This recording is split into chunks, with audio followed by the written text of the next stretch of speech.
Fala galera, você que curte vinho e acompanha a gente aqui no Vinologia e sobretudo tem curiosidade de ampliar seus horizontes, ampliar seu leque de opções nesse tão fascinante mundo dos vinhos, já deve ter acompanhado os vídeos aqui no canal que a gente tem explorado os tipos de uva e agora também dos países produtores.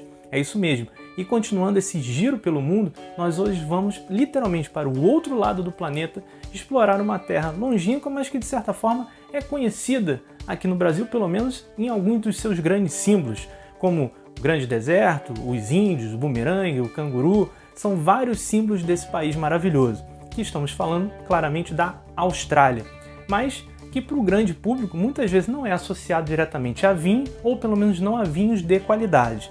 Se você tem essa visão ou você ainda nunca ouviu falar sobre os vinhos da Austrália, vem com a gente explorar um pouco mais esse canto do mundo que tem muito a oferecer para a gente quando o assunto é vinho.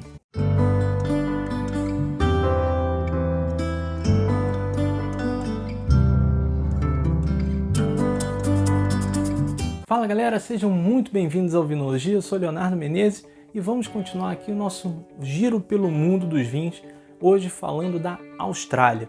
É isso mesmo, a maior ilha da Oceania é uma das maiores produtoras mundiais de vinho, está entre os 10 maiores produtores de vinho do planeta, então não estamos falando de um país qualquer, um país super relevante quando o assunto é vinho, mas que para o grande público nem sempre é visto dessa forma. Muita gente não associa a Austrália diretamente a vinho, ou pelo menos não a vinhos de qualidade, mas acontece que a Austrália tem muito a oferecer para a gente como o assunto é vinho. Uma coisa que a Austrália, acho que a gente pode dizer primeiro que ela fez, foi ter uma veia inovadora quando o assunto é vinho. A Austrália, faz parte do que a gente chama de Novo Mundo. Basicamente o mundo dos vinhos são divididos em dois grandes blocos, o Velho Mundo e o Novo Mundo. O Velho Mundo são basicamente os grandes produtores europeus, sobretudo os gigantes Portugal, Espanha, França e Itália, e o Novo Mundo é quem está fora do eixo ali do continente europeu, e são os países que, obviamente, na linha do tempo, por questões óbvias, vieram depois a produzir vinhos. Na Europa o vinho já são séculos, tem uma estrada muito mais longa do que os países do Novo Mundo. E, obviamente, a Europa conserva, ela é mais conservadora e tem muita tradição, tem muita história, que é muito bacana e deve ser preservada, obviamente. Mas isso acaba bloqueando um pouco algumas tentativas de fazer coisas diferentes, coisas que os países do Novo Mundo tiveram menos amarras nesse sentido. E a Austrália foi um país protagonista nesse quesito inovação. A Austrália, por exemplo, foi um dos países que mais incentivou o uso da screw cap ou a tampa de rosca. A gente, inclusive, tem um vídeo aqui no canal que a gente fala sobre os tipos de rolha, tipos de vedação do vinho. Depois entrar lá para vocês entenderem um pouco mais sobre isso. E essa tampa de rosca, assim mesmo como seus rótulos, estilo da garrafa, uma série de outras coisas, eles trabalharam de uma forma mais comercial, ou seja, eles tiveram um marketing, uma comunicação mais agressiva e ao mesmo tempo mais clara e mais transparente para o consumidor em geral. Ou seja, contrapondo a tradição e o conservadorismo europeu, podemos dizer assim. Mas isso não foi feito gratuitamente só por uma questão, óbvio que tem uma estratégia por trás de ganhar espaço, obviamente os vinhos são muito mais antigos na Europa e são mais conhecidos lá, então você que está trazendo coisa nova, você tem que fazer algo diferente, isso é natural, mas isso acabou também democratizando o acesso ao vinho, Mais pessoas tiveram acesso ao vinho graças a essa entrada de mais, primeiro você tem uma produção maior, mais opções, e também por essa clareza maior na hora de oferecer o produto. Muitas vezes você entra numa loja hoje para comprar um vinho, é um desafio, porque o rótulo é complicado, nem sempre está escrito qual é o nome da uva, você só tem o nome da região ou o tipo de vinho, aí você tem que saber pela região, pelo tipo de vinho, qual uva que está ali dentro, isso não é tão óbvio assim, principalmente quando você fala dos gigantes europeus, sobretudo a França. Então a Austrália, como outros países do Novo Mundo, inovaram nesse sentido. Você tem um rótulo mais claro, mais bonito, mais chamativo, com o nome da uva, com a safra, no contrarótulo, contando mais um pouco da história do vinho, da vinícola, características dele. Então tem muito mais informação para você que é consumidor, muito mais fácil de você saber o que você está escolhendo.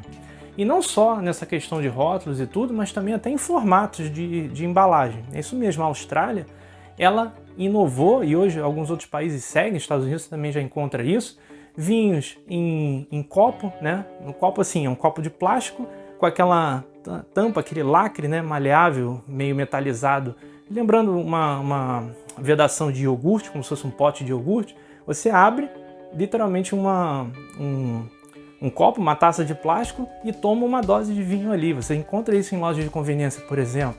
Você encontra também vinhos em lata, vinhos em embalagem Tetra Pak, ou seja, eles inovaram até na forma de te oferecer o produto. Não necessariamente você depende de sentar, pedir uma garrafa, ter que abrir com o abridor, a tampa, né, a rolha de cortiça, com todo aquele ritual. Não, você pode simplesmente pegar a garrafa, girar e abrir um copo, abrir uma lata e tomar o seu vinho. Então isso, acho que foi uma das grandes contribuições do Novo Mundo em geral, mas sobretudo da Austrália, que é um grande protagonista nesse sentido, não só do volume de produção, mas também a forma de oferecer o vinho.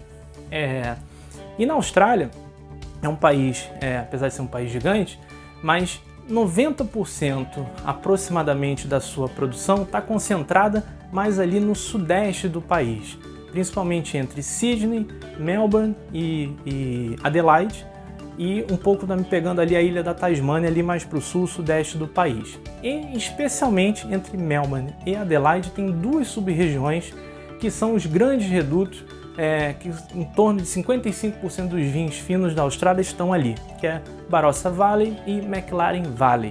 Essas regiões são as grandes regiões produtoras.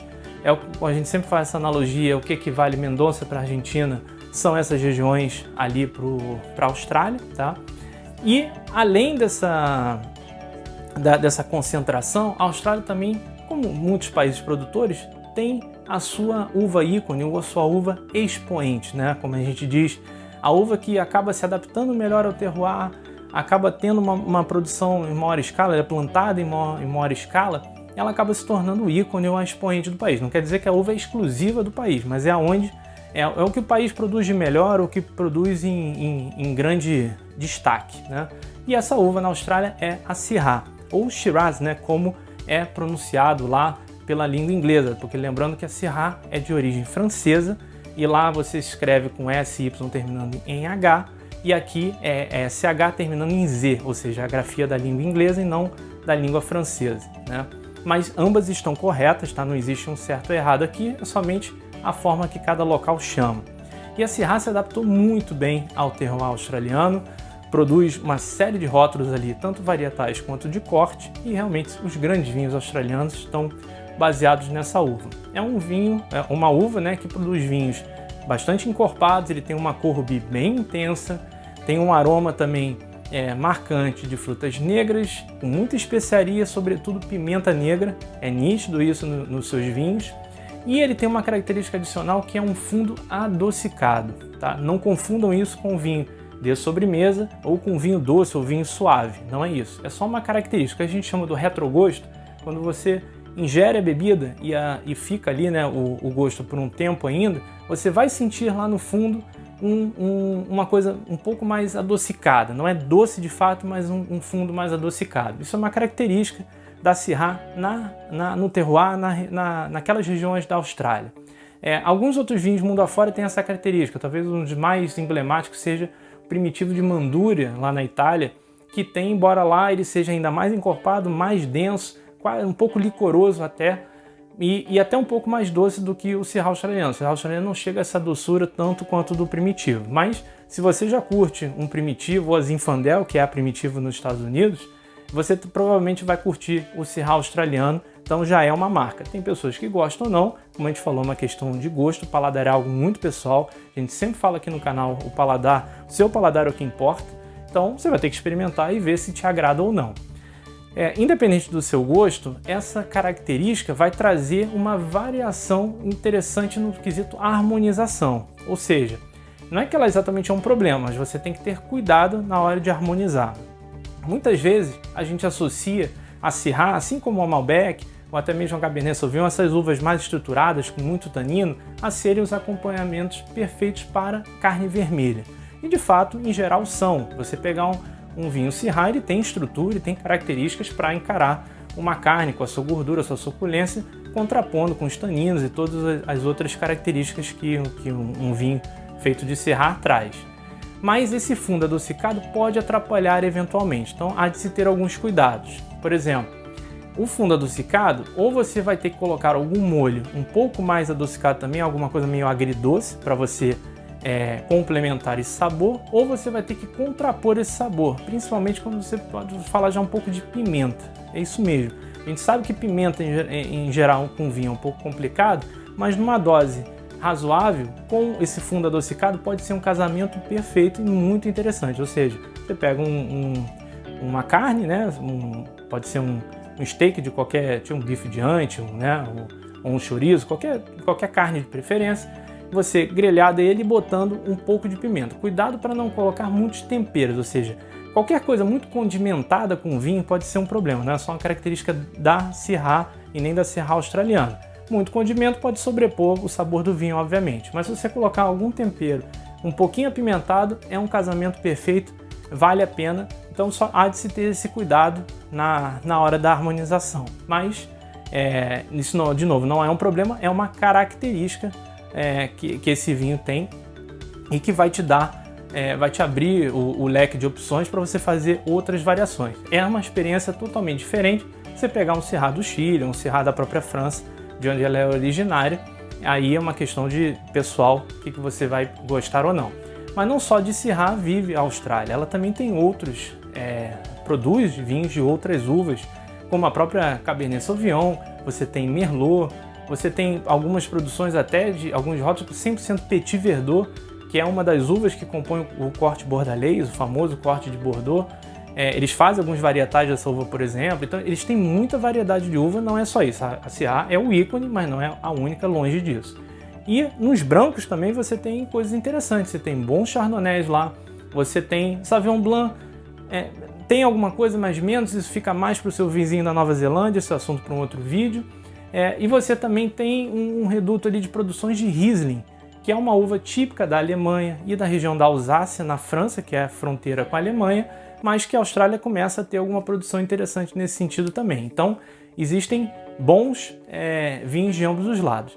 E a Austrália também produz um vinho de sobremesa interessante com a uva Semillon, que também é usada muito na Europa, né, em outros países, mas eles têm você pode dizer que é o ícone do vinho de sobremesa dele, talvez não chegue tanto, mas tem boas opções, bons rótulos com essa uva de vinhos de sobremesa. Aí sim, já é um vinho doce para acompanhar a sobremesa, e não está falando de fundo adocicado, aí é uma característica da uva propriamente dito.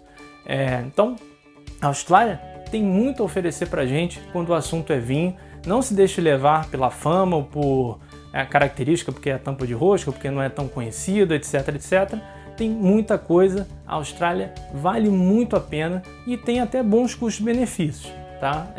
Lógico, é um pouco mais restrito em termos de mercado, é longe, a logística é mais complicada, não chegam tantos rótulos assim nas prateleiras brasileiras como a gente gostaria, mas de um tempo para cá a gente tem tido até um crescimento bem razoável de rótulos australianos, sobretudo em lojas online. Então, explorem bastante esse canto do mundo, a Austrália tem muito a oferecer para a gente, até porque uma das grandes coisas, né, uma das coisas mais fascinantes que a gente tem no mundo dos vinhos é explorar, é conhecer, é usar a nossa curiosidade a favor. Ou seja, beber um bom vinho é sempre bom, mas também conhecer coisas novas é muito legal, e quem se apaixona por vinho sabe que uma coisa leva a outra naturalmente.